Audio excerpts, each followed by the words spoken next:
1 ശമൂവേൽ അധ്യായം 16.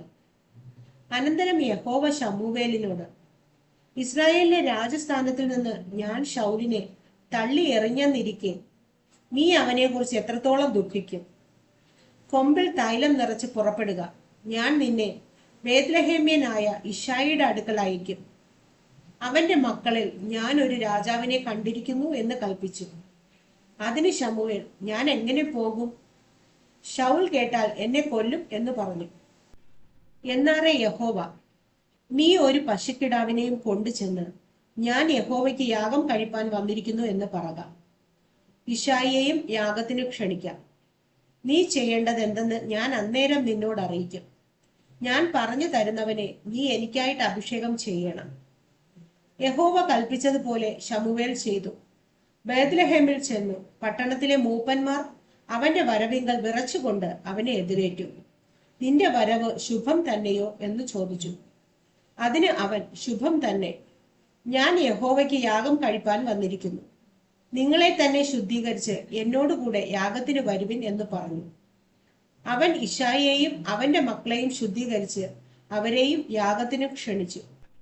അവർ വന്നപ്പോൾ അവൻ എലീയാബിനെ കണ്ടിട്ട്, യഹോവയുടെ മുമ്പാകെ അവന്റെ അഭിഷിക്തൻ ഇതാ എന്ന് പറഞ്ഞു.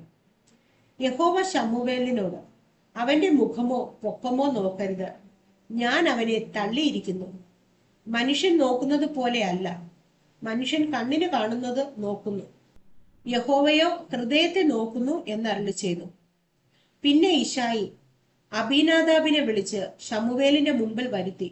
എന്നാറെ അവൻ, യഹോവ ഇവനെയും തിരഞ്ഞെടുത്തിട്ടില്ല എന്ന് പറഞ്ഞു. പിന്നെ ഇശ്ശായി ശമ്മയെയും വരുത്തി. ഇവനെയും യഹോവ തിരഞ്ഞെടുത്തിട്ടില്ല എന്ന് അവൻ പറഞ്ഞു.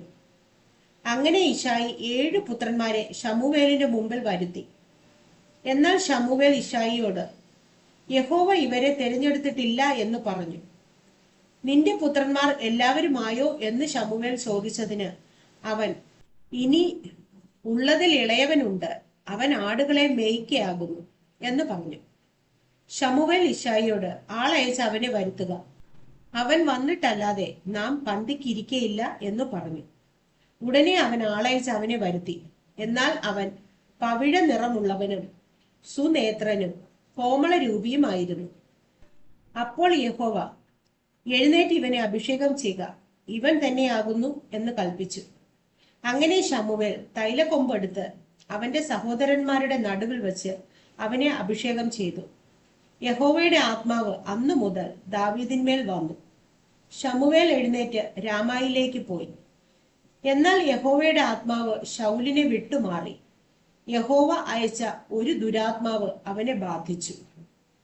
അപ്പോൾ ശൗലിന്റെ ഭൃത്യന്മാർ അവനോട്, ദൈവം അയച്ച ഒരു ദുരാത്മാവ് നിന്നെ ബാധിക്കുന്നുവല്ലോ.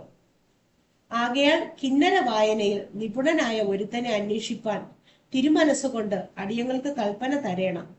എന്നാൽ ദൈവത്തിങ്കൽ നിന്ന് ദുരാത്മാവ് തിരുമേനിമേൽ വരുമ്പോൾ അവൻ കൈകൊണ്ട് വായിക്കുകയും തിരുമേനിക്ക് ഭേദം വരികയും ചെയ്യും എന്ന് പറഞ്ഞു.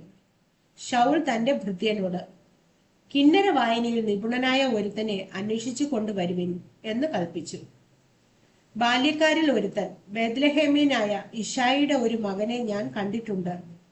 അവൻ കിന്നര വായനയിൽ നിപുണനും പരാക്രമശാലിയും യോദ്ധാവും വാക്ചാതുര്യമുള്ളവനും കോമളനുമാകുന്നു.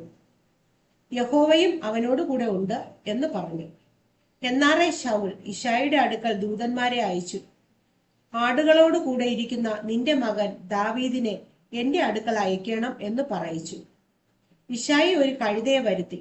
അതിന്റെ പുറത്ത് അപ്പം, ഒരു തുരുത്തി വീഞ്ഞ്, ഒരു കോലാട്ടിൻകുട്ടി എന്നിവ കയറ്റി തന്റെ മകൻ ദാവീദ് വശം ശൗലിന് കൊടുത്തയച്ചു. ദാവീദ് ശൗലിന്റെ അടുക്കൽ ചെന്ന് അവന്റെ മുമ്പാകെ നിന്നു. അവൻ അവനോട് വളരെ സ്നേഹമായി. അവൻ അവന്റെ ആയുധവാഹകനായി തീർന്നു. ആകയാൽ ശൗൽ ഇശ്ശായിയുടെ അടുക്കൽ ആളയച്ചു.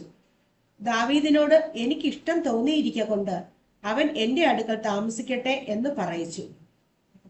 ദൈവത്തിന്റെ പക്കൽ നിന്ന് ദുരാത്മാവ് ശൗലിന്മേൽ വരുമ്പോൾ ദാവീദ് കിന്നരമെടുത്ത് വായിക്കും. ശൗലിന് ആശ്വാസവും സുഖവും ഉണ്ടാകും. ദുരാത്മാവ് അവനെ വിട്ടുമാറും.